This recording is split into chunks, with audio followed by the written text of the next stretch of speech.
Welcome back to the Dairyland Drive, episode number 2. It's a snowy March in the Midwest. At least it's in Wisconsin. I don't know what it's like in Illinois down there if it's just storms and you're lucked out a little bit, but it is not nice out there. I know Mike is at his parents' house recording this right now because he was down power. We're just getting the beginning of that storm right now, but hey, it's not going to stop us talking some Packers and March Madness. That's kind of the crappy thing about this is like I always associate March Madness with like the start of spring and nice weather, and now we got like 2 to 5 inches of snow, whatever hell this is, just kind of dampens the mood a little bit. But it's still going to be an exciting next few days, and we'll get to talk about it a little bit. Gentlemen, how we doing? Been about a week since the first episode. A lot has gone on. I know some free agency stuff in the NFL. We've had some Big Ten tourney going on. Some rule proposals. I mean, there's just so much to talk about, but should be a pretty good episode. How we doing? It's been a hell of an afternoon for me, Colin, but I'm glad we have made it past that and excited to chop it up with you boys. Down here in Northwest Illinois, and not much is going on. You got a little rain. There was some track meets, some baseball, softball to start the week, and that is all crashed and burned now. But down here, not so bad. All right, but beside that, let's talk some sports. We're going to start on the football side of things. We'll get to March Madness in a little bit.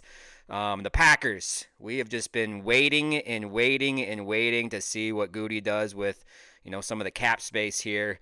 In the first couple weeks of free agency. Obviously, we signed a offensive lineman in Aaron Banks, and then Nate Hobbs on the defensive side. No edge rusher, no interior defensive lineman. I know those were two positions of need that we have talked about in off camera and also last week. But on the offensive side, the biggest question was like, would they sign a receiver? I didn't know. I don't think we really thought the class was like that strong. We did mention a few trade targets. They didn't go that route, but they officially, I haven't seen the numbers yet, but McCole Hardman Jr., a 1-year deal, not the flashiest, but could be just a depth, some competition. So I will just open up to both of you. I'm assuming you weren't super overwhelmed or really turned your head that much, but an intriguing signing to say the least, because he has been with the winning organization, been with the Chiefs. He's shown some speed and obviously the return game and kind of that gadget stuff.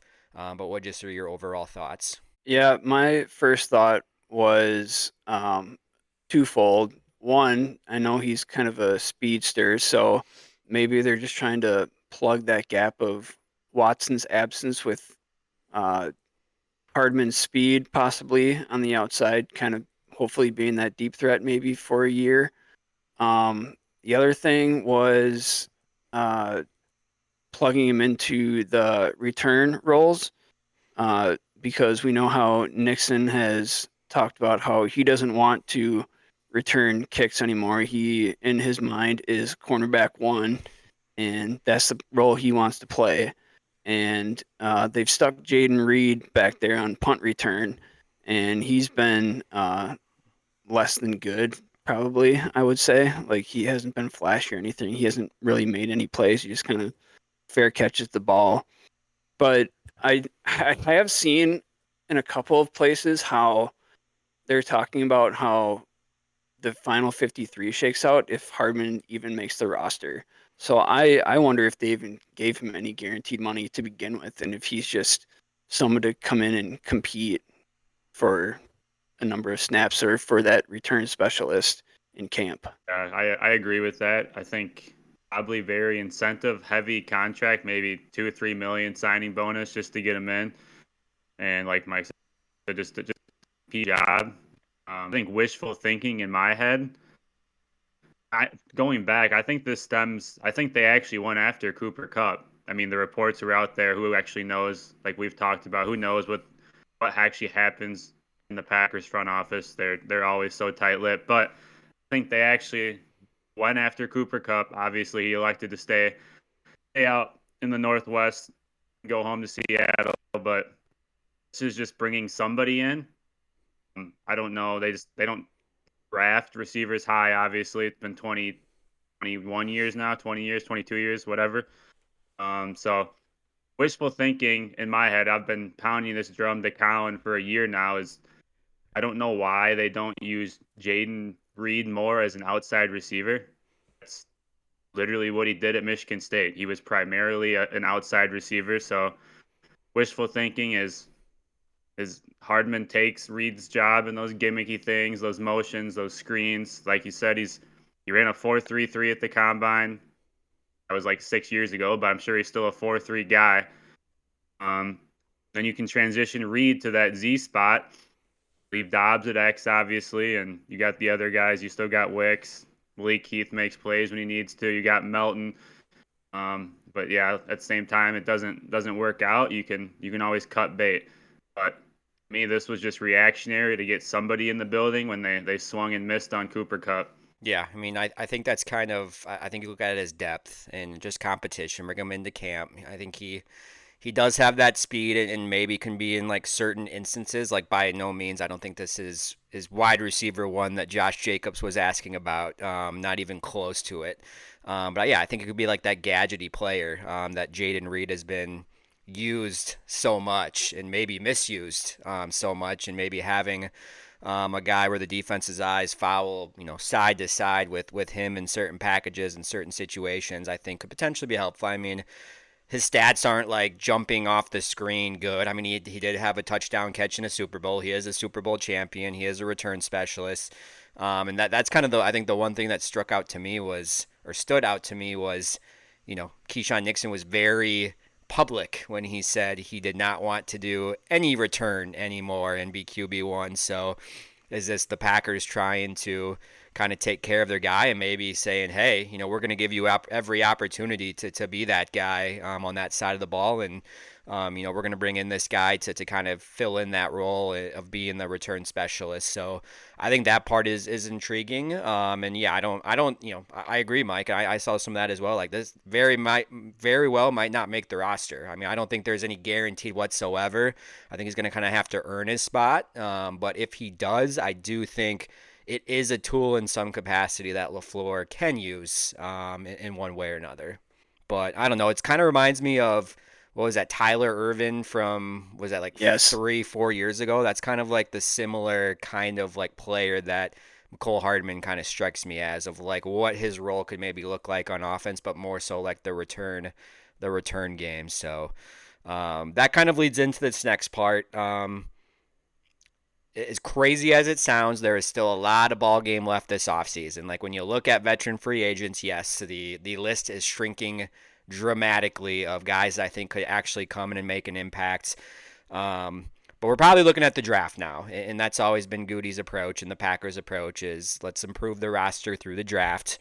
Do you think the Packers still add a receiver? And again, I'm gonna focus it a little bit more on those first like 4 rounds, a guy that can actually come in and contribute like right away. When you look at, a first, second, third rounder, maybe a fourth rounder, do you still think the Packers, LaFleur and Goody, look at a receiver in those first 2 days that can come in day one and have some kind of role on the offense, more so than probably what a Hardeman would? I think if somebody that they really, really like fell into their lap, they're down. Yes. I mean, I want to say, yeah, if somebody falls in their lap in round 2, they'll actually just take them. I don't know who that would be. I mean, I think all those top end receivers are probably going to go, like, well, besides the Travis Hunter and McMillan, they're going to be gone. Golden probably going to be gone, but I would assume the rest of those next tier guys are going to be late round 1, round 2. Unless one of those guys falls on 2 into the, I don't taking one until the 3rd or 4th round maybe, and that's if somebody they really love falls in their lap. Otherwise, I'm sure it'll be a day 3 thing. I think as good as the defense played last year, it makes no sense, but that just seems like that's where their needs are at. Like you said, interior defensive line, they've only got 4 guys from last year coming back that actually made the team, and they're undersized guys. edge rusher is an issue. I mean, they got bodies, but it's didn't get a pass rush last year. And then the biggest question mark is what's happening at corner. Hanging on to Jair still. I have no idea what's going on. Everybody is very loud. Oh, they're gonna release them. They're gonna release them. But I don't know. With Goody, you never know. At this point in my head, I've convinced myself that he might line up at that corner next year and start opposite of Hobbs. I have no idea. Yeah, as far as receiver goes, Colin, I would say that it's definitely in play for the draft. Uh, three different receivers. So Watson, we know he's out for probably most of this year. This is his last year on his contract. Who knows what they're going to do with him after the year? Dobbs, his contract is up after this year. I don't foresee them bringing him back. And then the McCole Hardman that we just talked about, he also signed 1 year, and who knows if he's even on the team. So that's three receivers right there that might not even be on the team next year. So I think it'll for sure be a need going forward, and I definitely see them taking one in this draft for that reason. Yeah, especially what receivers have been getting paid. Like some of these guys and the contracts that they've been getting in this class, I didn't think was as strong.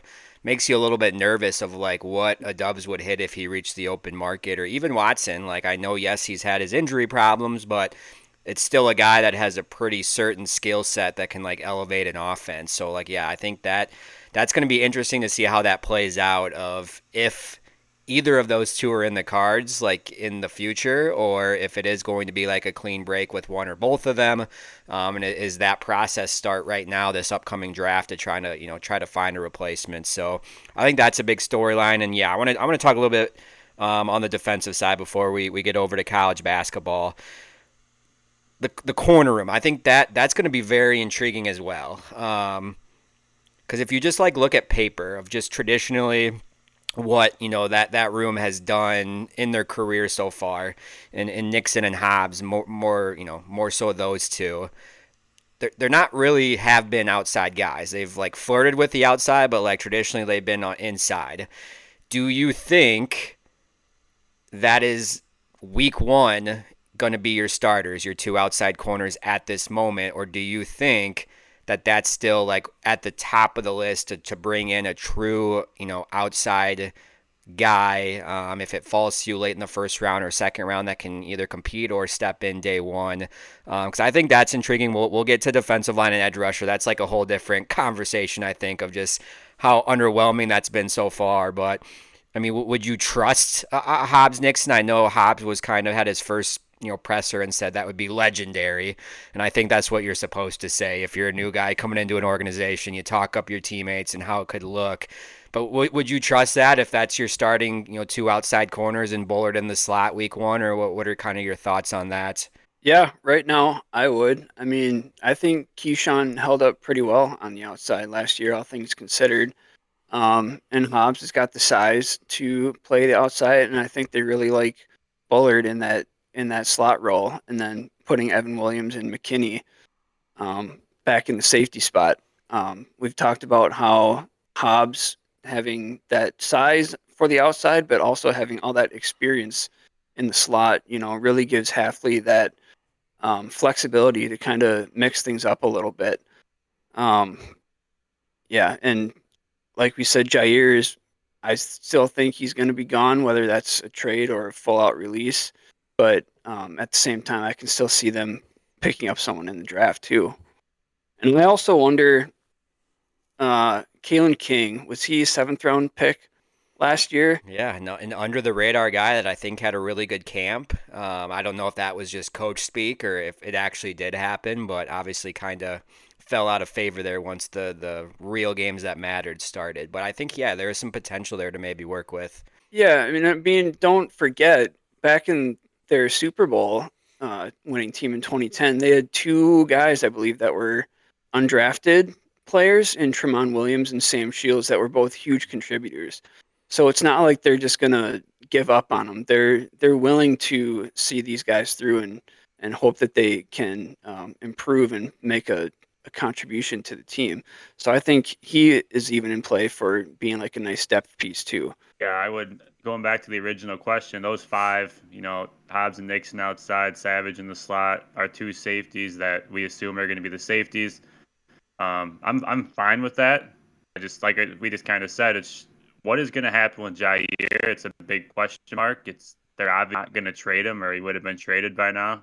I don't know why they haven't released him yet, but at the same time, if they're not planning on signing anybody, I guess there's no rush. They don't need the money freed up, so it doesn't matter.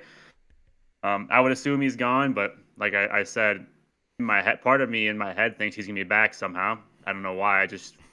Rudy just does weird stuff sometimes.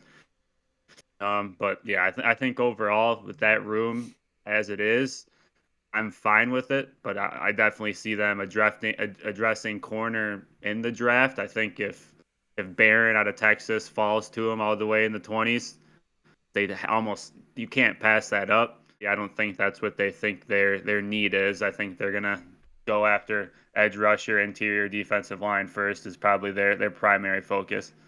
And I think an intriguing part of this as well is like their versatility, both Nixon and Hobbs, of being able to play inside and outside.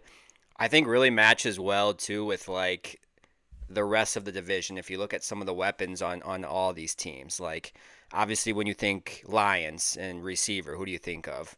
Amon St. Brown. Where does he usually line up at? I mean, all over the field, but mainly in that slot role. If you have someone that is comfortable playing both inside and outside, you can truly be flexible with that and throw so many different looks at it. So I think that part, Justin Jefferson, that's another like O'Connell's like throwing him all over the field. And I think not just having a true like left and right guy and having guys that, be able to be comfortable playing inside and out on both sides of the field. I think that could be something that could be a big weapon for Hafley. With divisional games and just all around. I think that's kind of how offenses are modernizing, in today's game is like when you have studs at receiver, you don't just keep them in one spot. You move them all around and try to get them the ball in all these different ways and all these different positions and plays and stuff. So how do you counter that? Well, on the other side, you need guys that can do the same thing, can play all over the field, inside, outside. And I think that's kind of something exciting and a little intriguing to see what he does with that. But going off of that, it doesn't matter if you don't get after the quarterback.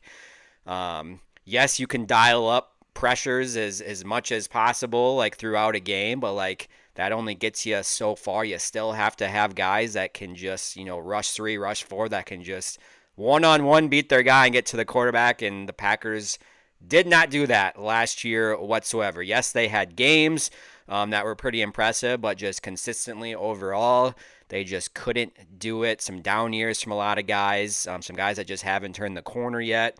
So what the heck are we doing here with not addressing anything on the defensive line?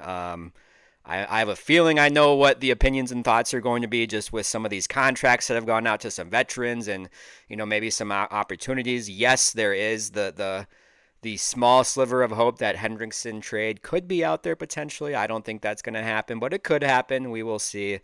How frustrated are you from like a scale of 1 to 10 right now of where that position is right now? Literally the exact same as where we ended the season, or are you kind of being patient with it and giving Goody this full off season in the draft and seeing what the room looks like in, July, August, September? Lifelong Packers fan, obviously it's just normal. I mean, you're hopeful they're gonna do something, but at the same time, part of you's always like they're not gonna do anything. So better frustrated.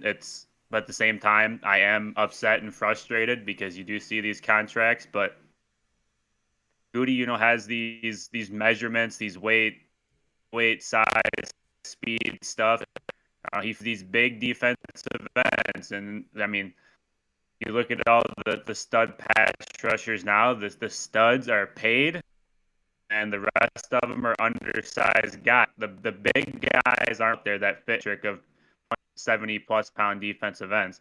It's just to be expected, I think. And like we said, that room is pretty full already. There's just nobody is performing. I mean, mainly Van Ness, obviously. They're not going to probably do anything until he's either gone or he figures it out this year. But I think they'll touch on it in the draft, hopefully. But I'm not upset really, because deep down, I mean, we knew they weren't probably going to do anything big. It's just not what they do, especially with how full that room actually was. Yeah, I'm in the same boat as Riley as far as being patient with it and uh, not setting expectations that we're gonna go grab a Milton Williams or Josh Sweat or anything like that. However, I'm still holding out hope on the Trey Hendrickson trade, like you just mentioned, Colin. I wonder with T. Higgins and Jamar Chase getting the bag, I can't imagine Trey Hendrickson's gonna get the money that he wants now.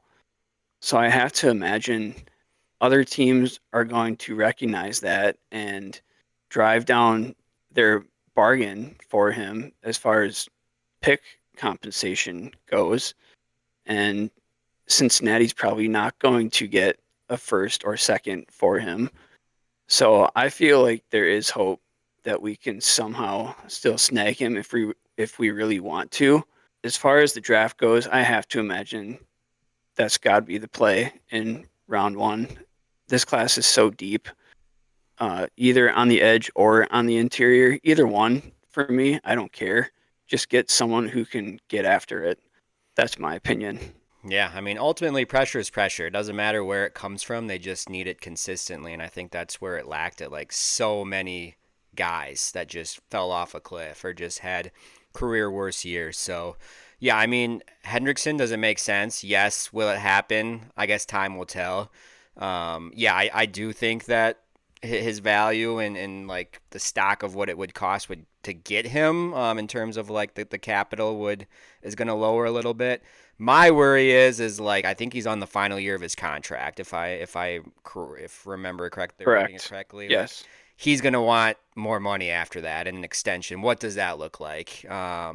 Would be my only thing. And like Goody, I don't know. I just don't see it happen. I'd love to be proven wrong, but I do think yes, he would check off a lot of boxes and be very good. Like obviously he led this league in sacks.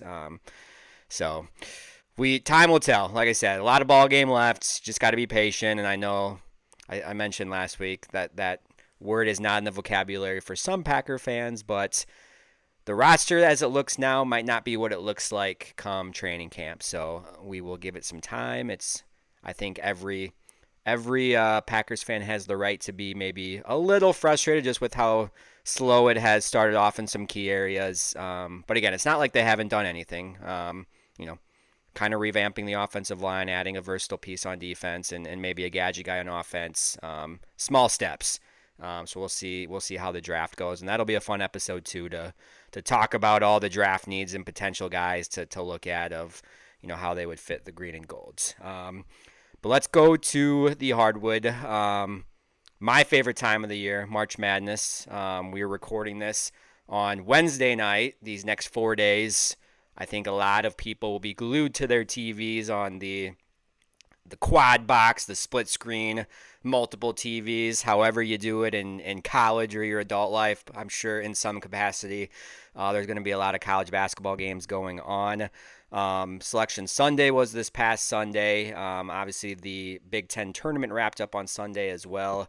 Wisconsin just ran out of gas. I truly think that was my takeaway from the Big Ten tournament was they played their fourth game in 4 days.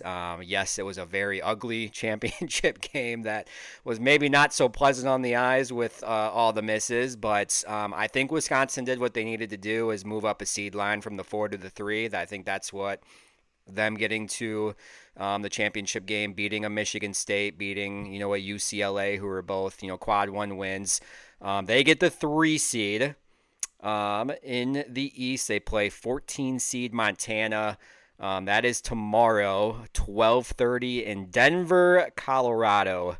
17.5-point favorites. The Grizzlies, if you don't know, Big Sky tourney champs, 25-9. 12th time they're back in the NCAA tournament. How about that? Couple key stats, and then we'll get to your thoughts. We'll start with Mike. Grizzlies just looking statistically what they do well. Since January 20th, they have won 15 of 16 games, I believe, shooting 54% in the field and 42% from 3, which is pretty dang good last time I checked. I know Illinois shoots like 28% or 30%. That's not good. So 42 must be really good. Good on offense, not so good on defense, pretty undersized. A couple of good scores that are in double digits. But I guess just overall looking at just where they're at in that quadrant in the East, do you like their draw? Are you worried? Just overall thoughts when you saw their name pop up on Sunday. I was really hoping for them to be in Milwaukee this weekend. Having 14 SEC teams make the tournament, Crazy. yeah, I think that is what kicked them out of Milwaukee, just because they needed to break up the SEC teams from potentially matching up with each other this first weekend. Which, okay, I have a little bone to pick. Everybody's talking about how North Carolina shouldn't be in the tournament. At least they won 2/3 of their conference games. Oklahoma and Texas, they've lost 2/3 of their conference games. Like, I'm sorry, if you lose 2/3 of your conference games, I don't care if you go 15-0 in non-conference. You should not be in the NCAA tournament. That that is what really upset me. But um, boy, having to play 4 games in 4 days, then you get put in Denver. Not only are you in Denver at altitude, but you're on Thursday, so you're Early right game. away, first day of the tournament in the early slot. I mean, personally, I'm not on paper concerned about Montana. I'm more concerned about um, Wisconsin's condition. I don't know if conditioning is the right word. Just their rest and recovery time, I guess. Their adjustment period, maybe. Um, I mean, this kind of feels like last year almost all over again. 4 games in 4 days. You're just running on fumes. Just kind of ripe for the picking for an upset. Yeah. Currently, so I had them at 16.5 point favorites. Like I said, not concerned about Montana, but the winner of BYU and VCU is who they would face next. Both teams are 9-1 in their last 10. BYU averages over 80 points a game in that span. They do give up quite a few points, 75 points a game. VCU, little less scoring wise, 75, and pretty stout on the defensive end, giving up 61. I think that could potentially be an upset alert for Wisconsin there. I do think Wisconsin has the talent to make a run this year. I think we've seen how they've adjusted their offensive philosophy to be a little more up and down. They've shot pretty well from the 3 point line. What does concern me is that, and you kind of saw this in the Michigan State and the Michigan game, as well as kind of the 2 weeks leading up to the Big Ten tournament. They tend to fall in love with a 3 point shot, even when it's not falling. The ball stays out on the perimeter. There isn't any post touches. Crowell just kind of lingers out on the 3 point line. I understand he shoots 40% from three, but you need to move the ball, get post touches so he can either have scoring opportunities or kick it out to a guard or the guards can slash. I feel like sometimes when those shots aren't falling, the ball kind of gets sticky a little bit. And that's what concerns me is if they just have one game where that shot's not falling, it's all going to fall apart. Ultimately, I think Alabama takes that region over either Duke or Wisconsin. But we can get into those picks later. But that's kind of how I'm feeling about Wisconsin right now. They have the talent. It's just whether they can put it together for 6 games in a row. I think the ceiling is still Final Four. I don't think they're like dead in the water by any means. I think they have the talent. They're good enough offensively. They can be good enough defensively. I think that is the where Wisconsin reaches the ceiling is on that side of the ball because I do like you kind of mentioned they can shoot and all five of them that can shoot and when and everything and all the ups and flows is going really well and smooth the offense is very tough to stop. It's just can they make enough stops on the other side? That seems to be kind of what holds them back at times, and I do agree. It does go back to Tanji too. Like when he's aggressive and he plays like inside out and can get to the foul line, and when he can get to the foul line consistently, because the dude is just like a bulldozer. Like I think that's what gets overlooked sometimes is he is 6'4", he is a man. The dude probably has like a mortgage and married with kids. I don't know if that's true or not, but it's nice having 24, 25 year olds that can do that. And Tanji is good enough to lead them to a Final Four. I think they got that second guy as well in Blackwell that can kind of be like that Robin, so to speak, or that secondary scorer. Yeah, it's just all about the matchups because then you look at the rest of the quadrant you mentioned, like Alabama probably better offensively, or just as good as offensively, has a ton of pieces, and then Duke is just like a whole nother monster. Of course, we'll kind of have to see Cooper Flag and how the injury plays out, but I do still think the ceiling is Final Four. My expectation, I don't know. I agree. I think VCU and BYU. I think that's gonna be a tough matchup. Like, yes, Badgers are more talented, but where will the legs be? Because you certainly saw like the when they are tired, like there was a lot of bricks, a lot of shots that were short, a lot of settling, and that was very apparent just from like the Michigan State game to the Michigan how different things looked because they were tired. 3 games in 3 days is one thing. 4 games in 4 days is another thing, and that's the ups and downs of the conference tournament. Like as a fan, it's freaking awesome to watch, but then on the bad side of it is like they just played 4 games in 4 days, and now they have to go play the NCAA tournament, like you said, and now they got to go to Denver, and now they got to play the Thursday 12:30 game. So, yeah, certainly not like the most favorable draw in terms of that sense, just them, but like I think their draw in general, like they very well can get to the Sweet 16. And I do think they're good enough to beat Alabama. I do think they can play with Duke and maybe get Duke on an off night and beat them.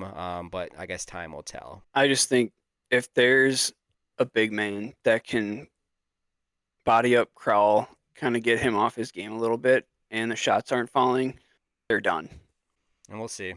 We'll see how I think tomorrow's game will be kind of a true like testament to where they are of a lot of the concerns of conditioning and do they move on from losing an ugly, heartbreaking Big Ten tournament championship game, but don't count them out. And like I said, they have all the pieces to make a run. It's just we'll see what team does show up on both sides of the ball. And the other team in the state of Wisconsin, Marquette, they kind of crawled to the finish line, so to speak, towards the end of the season. Had a decent up and down conference tournament. Maybe one of the better guards in the entire country, I think, that leads the way for them. But they're so like Jekyll and Hyde. If you don't know what Marquette team you're going to get, they get the 7 seed in the South. They're playing 10 seed New Mexico. That's Friday, 6:25 in Cleveland. They're currently 4.5-point favorites, and New Mexico they're pretty good. They got a stud. Player of the year Donovan Den averages over 20 points a game. They're top 25 in defensive efficiency, defensive rebounding, which kind of just like mirrors Marquette. I know that's what they want to do is just create a lot of chaos and havoc and turnovers and speed the game up a lot. So I think this is going to be very interesting. New Mexico hasn't had the most recent luck. They have not won a tournament game since 2012, but they've had some solid wins this year. UCLA, VCU, Utah State twice. I know San Diego State got waxed last night by North Carolina, but still beat them. We'll start with you, Riley. Marquette. I don't know. What do you think their ceiling is? I know Michigan State is the 2 seed in there and playing pretty good. Is this just kind of a team that's maybe similar to Illinois too? Is if they play their best, they could make a run, but you just don't know what team you're going to get, for 1, 2, 3 games in a row, it seems like. I guess their ceiling, I would say, is just maybe beating New Mexico because I don't see them getting past Michigan State either. Just like you said, they're just so hot and cold. Maybe they just So I can cause a million turnovers with how they play their up-tempo style. But New Mexico is good. They've handled USC earlier this year, UCLA. They've beaten Colorado State twice, which Colorado State 12 favored over um, down in the West Regional. Um, so yeah, they're a good team. And then running into Michigan State, even if they win, it's a very, very tough draw for them. Yeah, I'm out on Marquette, Colin. Like you said, they're too Jekyll and Hyde for me. 5-5 in their last 10. They've really struggled down the second half of conference play here. And New Mexico 7-3 in their last 10 and won the Mountain West regular season. Have the conference player of the year. Give me New Mexico in this matchup.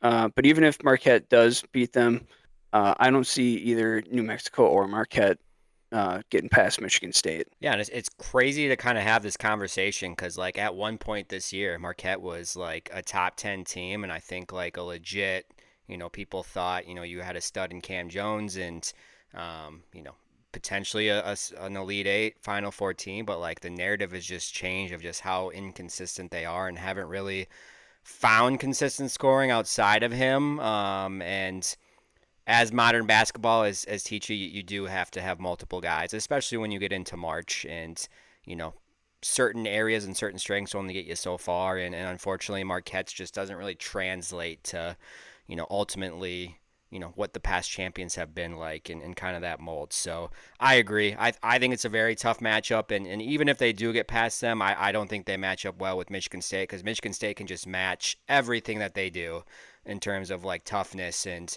having like the balance and everything that Marquette does well, Michigan State does well, but I think they have more guys and more balance. So that leads us to another Big Ten team, Illinois, a 6 seed, which tells me that the committee maybe didn't really care about the conference tournament results. They didn't. I'm guessing, yeah, I'm guessing that Illinois beating Michigan and Purdue and kind of going on that little mini run locked them into that 6 seed.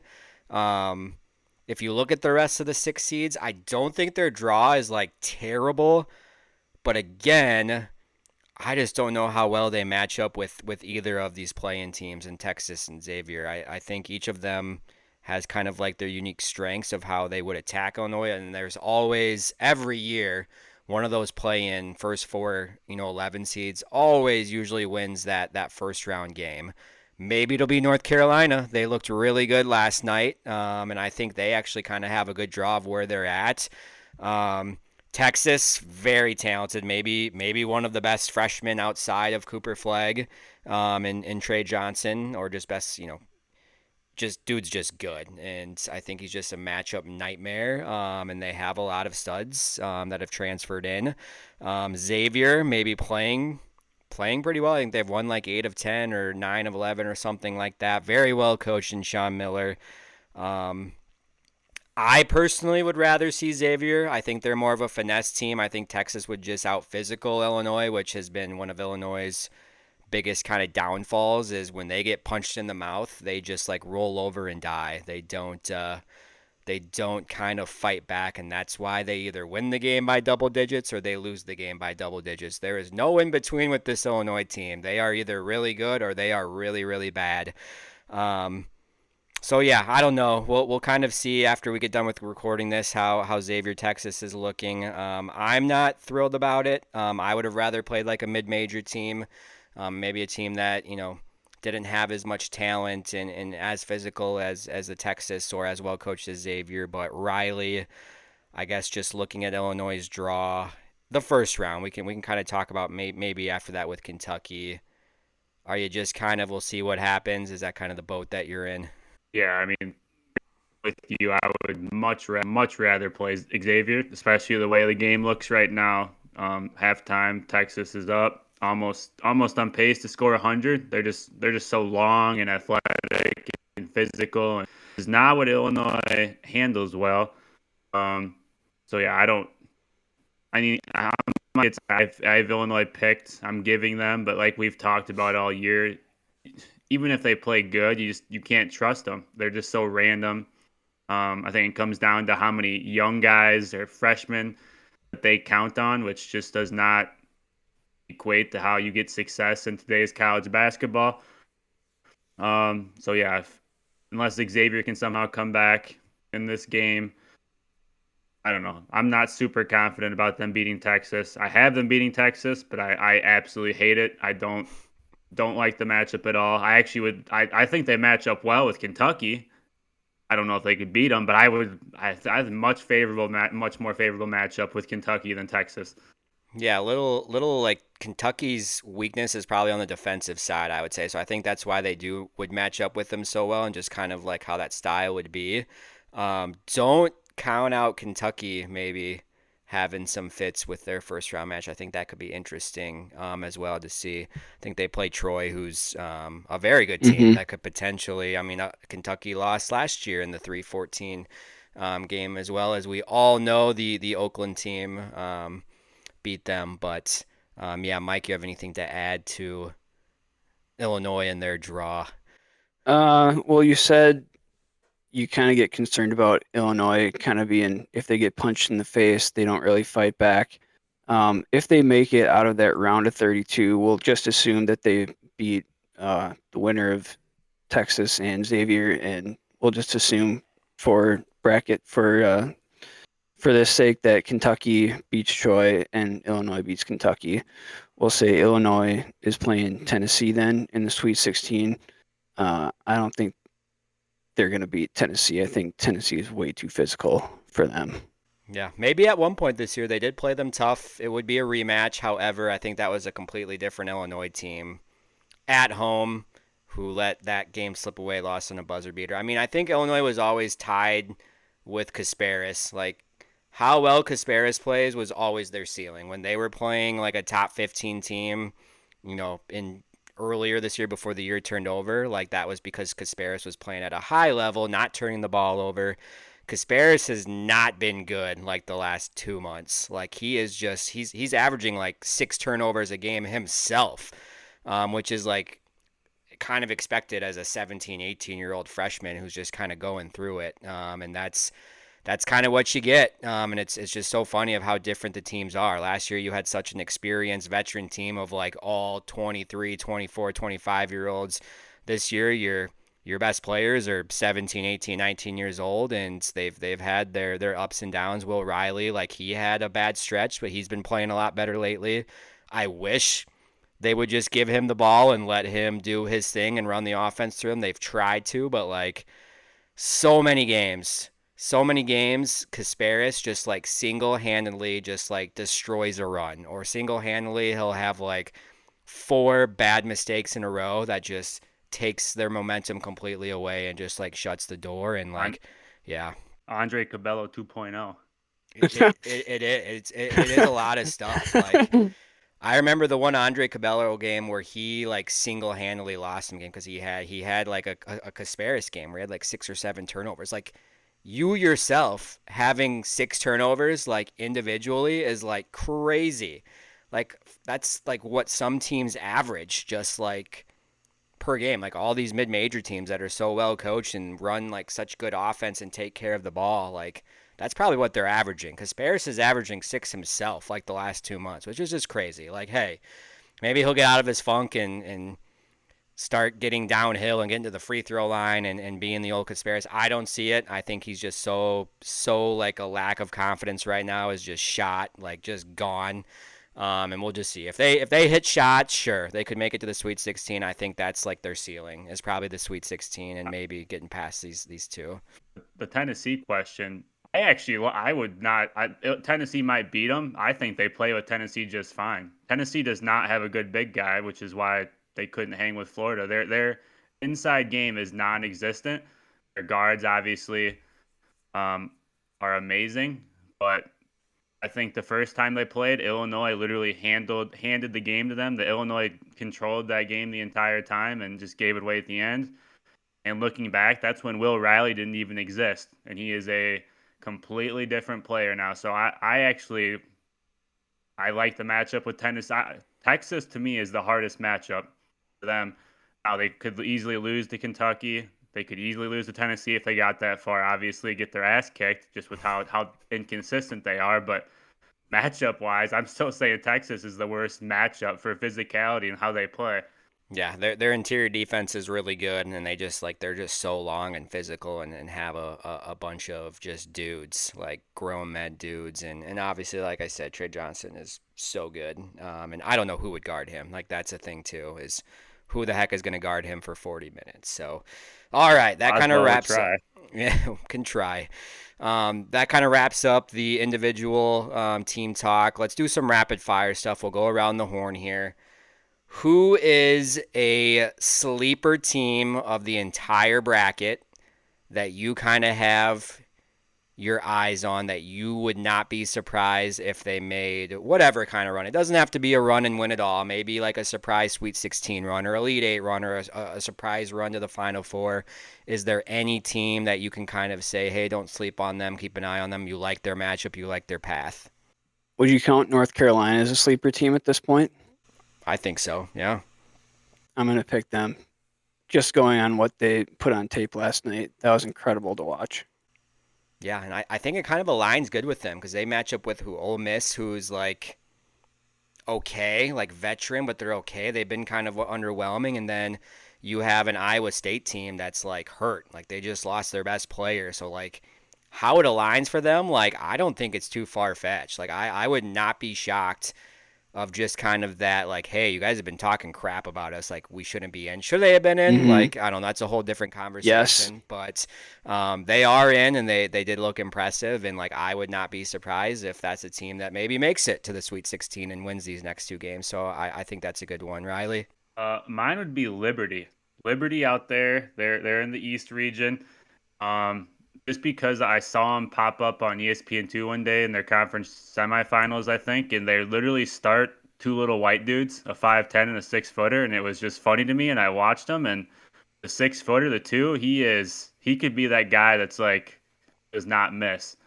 Name is Caden Melithny. He is a little stud, and then they have this 6-man that.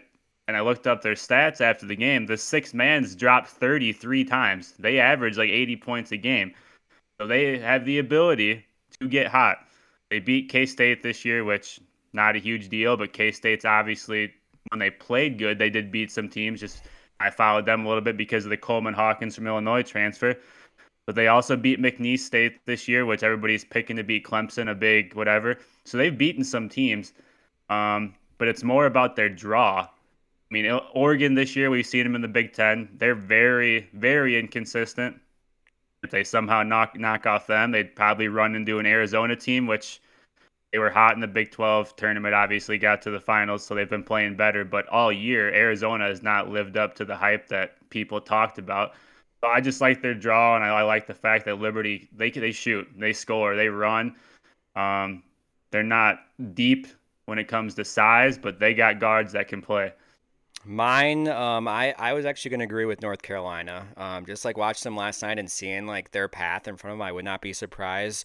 But a team to kind of not sleep on as well, Gonzaga. Gonzaga is almost an automatic lock for a Sweet 16 every year.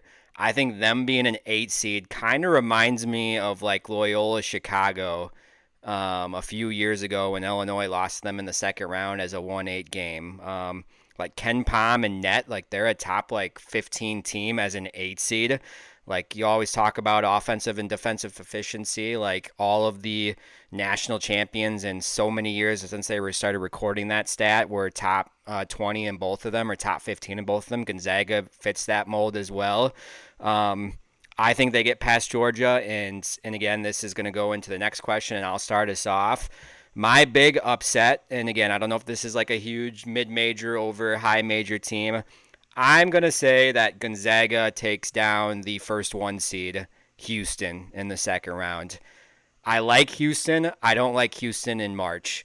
I feel like they always lose early every single year. They're always a 1 or 2 seed. I feel like they're always strapped, offensively. Yes, they have a little bit more firepower this year with LJ Cryer and a couple other guys, but Gonzaga is just like a team that on paper, they shouldn't be an 8 seed. I think they're like higher than an 8 seed, just like what their numbers and what the metrics say. So that is my like one big upset that I'm going to mention is I think Gonzaga takes down Houston in the second round, and Houston is the first 1 seed to leave the tourney. I'm going to take Louisville as an 8 seed over Auburn 1 seed in the second round. Everybody's been talking shit about the ACC and how it's so down this year and how strong the SEC is. I don't believe in Auburn.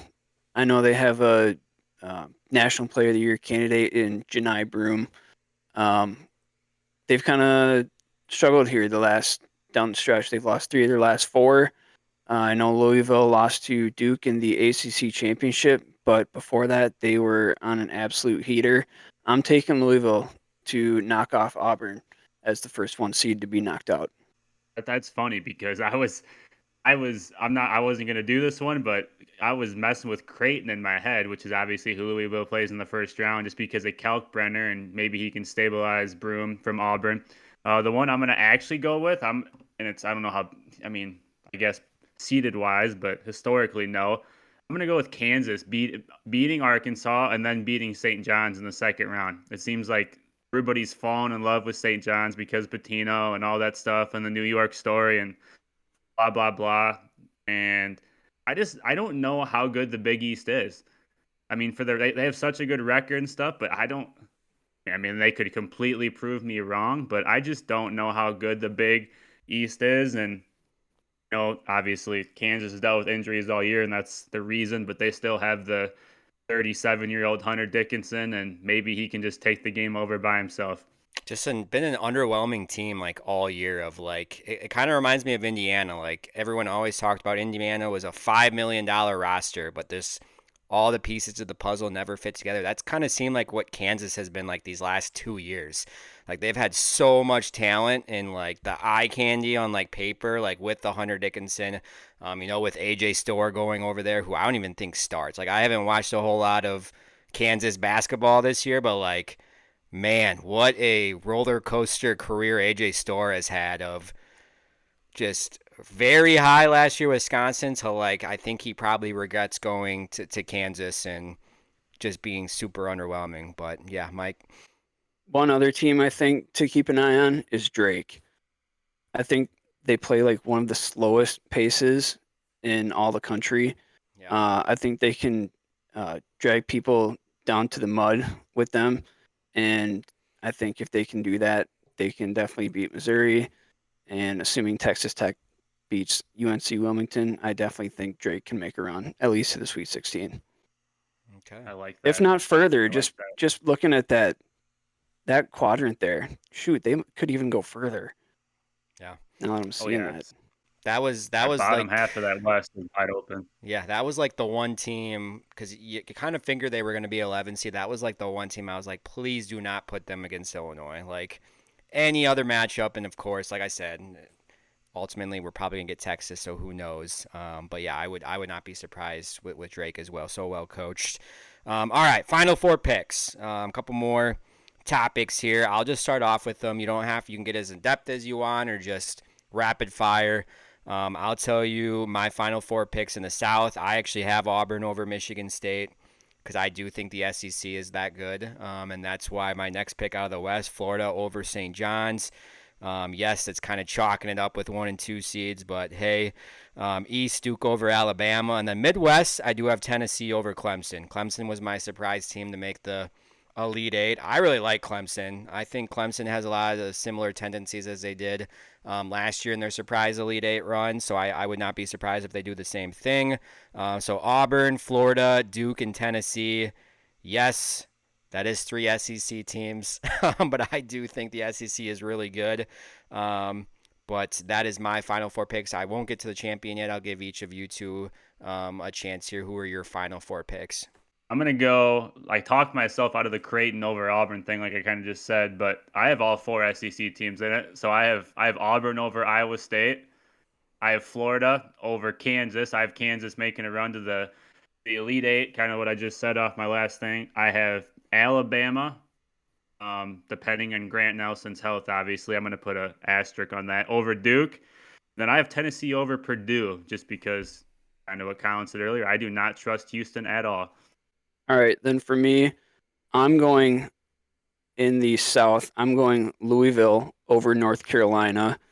I think, like I said, I don't believe in Auburn. I think Louisville is underseeded as an 8, and I think we're going to see an old Badger, Chucky Hepburn, in the Final Four, which is a little crazy to think about. In the West, I'm going Florida over. Gosh, I didn't even pick a team for them to beat, but I'm going to go Florida over St. John's here.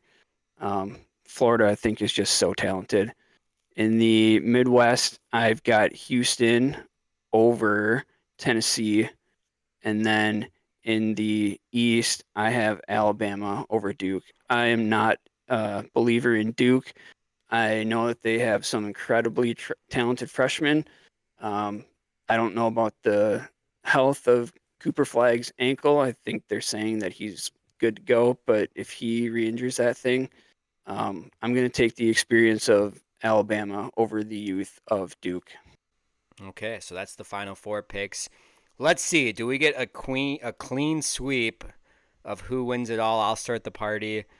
I can't pick against Florida. Florida, I think, is the best team in the country right now. Offensively, they're just so gifted of just so many dudes that can get buckets. Walter Clayton Jr. is like a stud, like just playing at an elite level right now. Defensively, they can be elite as well. I know that's maybe like the weaker side of the two sides of the ball, but I have Florida over Auburn, Duke over Tennessee, and then I have Florida beating Duke in the national championship game. Yep. And for me, I had Florida against Houston in the championship game. I think Kelvin Sampson is an incredible coach for Houston. And then I watched that SEC championship game of Florida versus Tennessee. That Florida team, man, they are so big and physical and fast. I fell in love with that team. So I've got Florida over Houston. I mean, I'm like a 2.0 Florida fan here for basketball. Been watching from a distance because they are my football team. So, but yeah, so I mean, I don't know how it's probably gonna backfire on all of us, but I don't know how anybody cannot pick Florida. Like you kind of said, Walter Clayton, he's Steph Curry of college right now. He just does not care, pulls up from anywhere, and somehow he's hitting 50%. It feels um, like Mike just said, they're so big, they're so deep. They have 4 big guys. They rotate them. They have 2 7-footers. I mean, I think the X factor is the backup 4, Thomas Howell. He's flirted with triple doubles multiple times this year. You can't pressure him. You can't slow him down. They're just so deep. I have them beating Alabama. Again, asterisk on Grant Nelson's health, just because I think Alabama will outscore Tennessee and just be an absolute shootout national championship. But I don't know how anybody can pick against Florida with how hot they are coming in. A clean sweep it is, and I think that's I going to be wasn't expecting that. I think it's going to be a very common pick. I'm going to assume that Florida and Duke are going to probably be the most popular picks of across like bracketology and all of that, but like Florida, like They have a 7'9" dude that doesn't even play. yeah, it's crazy. The SEC is built differently, man. Like you said earlier, 14 teams made it. Only 2 teams in the freaking conference didn't make the NCAA tournament. Like how insane is that? Like that. It is Like, insane because it's 2 of them just, shouldn't even be in the tournament. yeah. Well, yeah, another story for another day. But all right, well that Mhm. wraps up college basketball. Something that we're gonna add every week. We kind of talked about this podcast can bring any sport of any week, whatever the topic is. So we're going to give everyone at this, we'll call it roundtable, a chance to rant or bring up any discussion really quick, rapid fire. Try not to make it more than a couple minutes. Any topic you want across the sport world today. Mike, I know you were excited about this, so I will let you start on your final thoughts from Mike Schneider. I'm actually going to keep it in the college basketball landscape. Uh, Colin, I want to give a little shout out to your and my alma mater, UW Lacrosse. Their men's basketball team made it to their first Elite Eight in program history. Their only other tournament victory in program history came in 2022. They had only had one tournament victory ever before this year. They hosted their regional. They had a school record 25 wins. Shout out to Coach JT Gritzmacher and his squad for the season they put together. Hopefully that gives them some momentum for that program going forward. I mean, I guess I can touch on what we kind of talked about off air earlier today is the Lions' proposal to get rid of basically doesn't matter if you win a division, a seeding based on record. To me, I don't know. I don't know how to feel about it. I'm very conflicted. I love it. Still. It's like, okay, if you take away that, winning a division doesn't matter, which to me affects rivalries. I mean, you're always going to have Packer Bears. That is what it is. But like, it just seems like it takes away from so much. You look at the NBA. The NBA used to have divisions, and they literally just slowly dissipated. Now it's just two conferences because winning a division doesn't matter if it's not going to affect your seeding. So to me, it's fine. We can do it. I mean, I get what they're saying, but to me, it's not going to take away from that main rivalry, that Packers Bears, that Steelers Ravens, but I think it's going to dissipate the other ones because it just really doesn't matter as much because at the end of the day, it's just matter. You might as well just line up and play the other 16 teams in your conference and then just play one team from the AFC and call it good. You know what I mean? That's what they're doing. They're dissipating what the division rivalries do and how much they matter. My closing thought, got to go to the pitch. Got to give my squad, Aston Villa, a little bit of love. Not doing as well in the English Premier League, kind of in that 8th or 9th spot, kind of outside of playing European football next year. But, man, they've been fun to watch in the Champions League this year. Their first time back in multiple decades. Into the quarterfinals. Yes, they have a tall task of PSG, who I think is going to be heavy favorites in that, but Marco Asensio, Marcus Rashford have just been awesome transfers that they picked up in the January window. Mike, gotta get addicted, man. European football is different. The Champions League is so fun to watch. The atmosphere is so great. I don't know. I just have a weird feeling that they're going to somehow pull this off. I know PSG just beat Liverpool, who's been kind of in a spiral, at least in cup play outside of like league play, but I just have a weird feeling like Unai Emery is just, he knows what he's doing in some of those big matches and in cup play. So I would not be shocked if they can make it to the semifinals. And Asensio, all he does is score goals. That's kind of why they brought him over. But, like, man, if they gotten the best out of those two transfers and just elevated offensively, it's been fun to watch. Hey, follow us on Spotify. Any interaction, like us, rate us, comment how we're doing. Share us with all your friends. We want to try to get this out to as many people as possible. Hopefully going to get Apple Podcasts set up still in the next couple of days. But, Mike, I know you have good news. You have YouTube all up and going and the social media channels. So the Dairyland Drive is going to be like multiple areas for you to be able to share it and get the word spread out. Yeah, we're on Facebook, X, formerly known as Twitter. Like I said, or like you said, Colin, we got the YouTube channel up and running, Dairyland Drive. Check it out. Thanks for joining us for the second episode. Enjoy the next 4 days. It is a holiday for college basketball. All right, everyone have a great night. We'll see you next week.